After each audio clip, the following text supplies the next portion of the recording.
जनपद सिद्धार्थनगर पार्टी कार्यालय आगमन पर प्रदेश अध्यक्ष नरेशोत्तम पटेल का सपाहियों ने जोरदार स्वागत किया। इस दौरान प्रदेश अध्यक्ष नरेशोत्तम पटेल ने भाजपा सरकार के विरुद्ध बयान देते हुए कहा कि देश और प्रदेश में स्वास्थ्य व्यवस्था चरमरा गई है।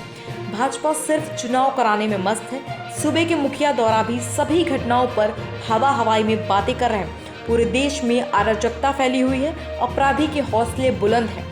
प्रदेश में नित्य बैंक लूट हो रही है, साइबर क्राइम रोज हो रहे हैं, एटीएम बैंक के खातों से पैसे निकाल लिया जा रहा है, बैंक भी अब सुरक्षित नहीं है। भाजपा की सरकार में 90 दिन के अंदर पीएम ने महंगाई खत्म करने का वादा किया था। वर्तमान में डीजल 90 रुपए में बिक रहा है, जो सबके सामने सच जाहिर है। प्रदेश में बेरोजगारी चरम पर है, किसान और नौजवान सब परेशान हैं। आगामी चुनाव में सपा की सरकार होगी। पूर्व विधानसभा अध्यक्ष विधायक माता प्रसाद पांडे ने भाजपा पर हमला बोलते हुए कहा कि भाजपा फेकू सरकार है, एक शब्द झूठ छिपा हुआ है। नौजवानों को अपील करते हुए कहा कि भाजपा का ग्राफ गिर चुका है, जनता इनकी असलियत जान चुकी है। आने वाले चुनाव में तहे दिल से लग जाइए। किसान और महिलाएं सब बेबस हो चुके हैं। महिलाओं की सुरक्षा के नाम पर सिरलबबाजी कर रही है भाजपा सरकार। इस अवसर पर इतवा के विधायक माता प्रसाद पांडे, न्याय सपा के जुलालाल यादव, डुमरियागंज विधायक सईदा खातून, बंसी चेयरमैन प्रतिनिधि इदरीश पटवारी, बर्दपुर चेयरमैन प्रतिनिधि जावेद आलम सहित आदि लोग मौजूद रहे। लोग इलाज के अभाव में परेशान हैं, तो सरकार का मुखिया देश के विभिन्न प्रांतों में होने वाले चुनाव में व्यस्त है। मुख्यमंत्री को फुर्सत नहीं है कि वो सभी जिलों की जानकारी कर ले, समीक्षा कर ले, और सिर्फ हवाई बातें मुख्यमंत्री के द्वारा होती हैं। स्वास्थ्य मंत्री अपने विभाग की परवाह नहीं कर रहे हैं, वो समाजवादी पार्टी की परवाह कर रहे हैं।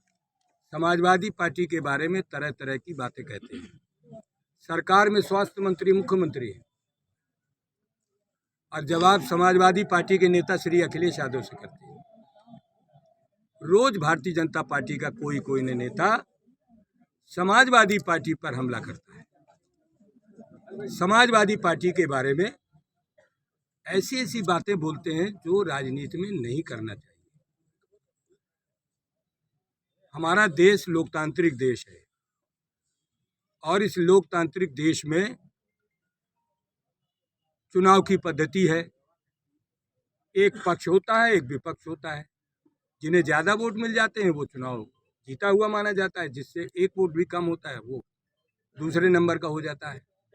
लेकिन लोकतंत्र पक्ष और विपक्ष दोनों से चलता है। जन संवाद और संवाद अगर खत्म होगा तो लोकतंत्र कमजोर होगा।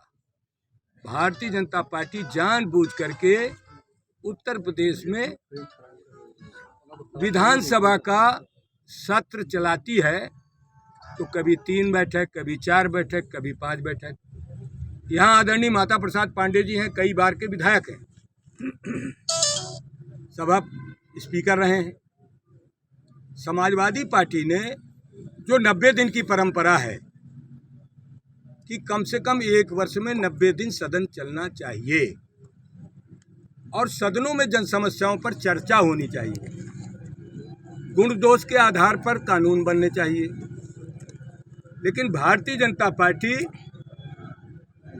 विधायकों की राय लिए बगैर अपने प्रस्ताव लाती सदन में, और दबाव में उन कानूनों को पास करा लेती है। पूरे प्रदेश में अराजकता है, लगातार अपराध बढ़ते जा रहे हैं और अपराधियों के हौसले बढ़ते जा रहे हैं। लेकिन योगी जी रोज बयान देते हैं कि अपराधी या तो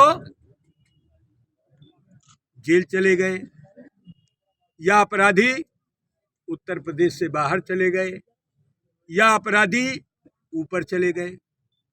लेकिन कोई एक ऐसा दिन नहीं होता है जब हमारे यहाँ बैंकें न लूटी जाती हूँ। प्रदेश में कोई न कोई एक ऐसा जिला है जहाँ पर बैंकें लूट जाती हैं।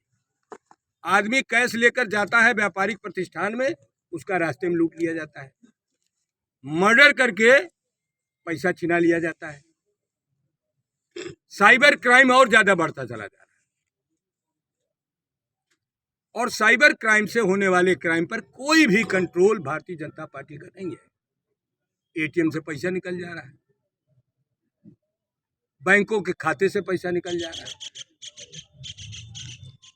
अभी कल ही एक समाचार आपके अखबारों ने छापा था कि 490 करोड़ रुपया उनके खाते में चला गया जिनके पास खातों में बहुत कम पैसा था। इस तरीके की हेरा फेरी भारतीय जनता पार्टी के जमाने में हो रही है।